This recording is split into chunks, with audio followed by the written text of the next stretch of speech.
नमस्कार. ABP मराठीमध्ये आपले स्वागत आहे. बातमी आहे भाजप प्रदेश अध्यक्ष यांचे दौऱ्यासंदर्भातील.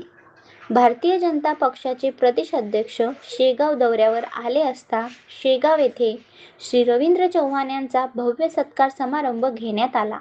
यावेळी शेगाव शहर तालुका ग्रामीण यांच्या वतीने जाहीर सत्कार समारंभ घेतला गेला. तसेच शेगाव येथे आज भाजपाच्या पंडित दीनदयाल उपाध्याय प्रशिक्षण महाअभियानाच्या समारोपाला श्री रवींद्र चव्हाण यांनी हजेरी लावली. यावेळी सध्या राज्यात नव्याने शिवाजी कोण होता पुस्तकावरून निर्माण झालेली वादाच्या संदर्भातील रवींद्र चव्हाण यांनी प्रतिक्रिया दिली.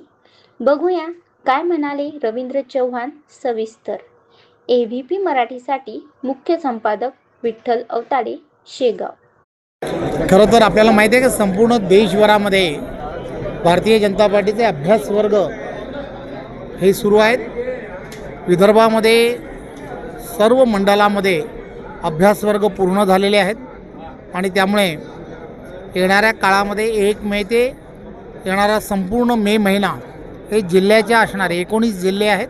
त्या जिल्ह्यामध्ये अभ्यास वर्ग हे निवासी असावेत आणि ते निवासी अभ्यासवर्ग पूर्ण करण्याचे कसे करायचे आहेत, त्यामध्ये विषय कोणते असावेत, 12 वेगवेगळ्या विषयांवरती यामध्ये जे प्रशिक्षित असे वक्ते हे त्याच ठिकाणी येतील. त्यामुळे वर्गांची रचना ही आपण सर्वांनी करायची आहे. त्या संदर्भातला आज इथे ही कार्यशाळा होती.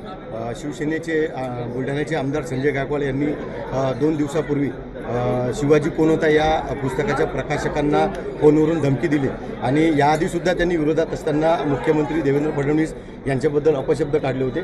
एकंदरीत त्यांच्या राजकीय कारकिर्दीबद्दल काय सांगाल आणि मुख्यमंत्री देवेंद्र फडणवीस त्यांच्यावरती कारवाई करतील? एक गोष्ट लक्षात घेतली पाहिजे, या संदर्भात एकनाथ शिंदेंशी चर्चा होईल आणि एकनाथ शिंदे त्यांच्यावरती जे काही करायला हवं ते नक्की करतील.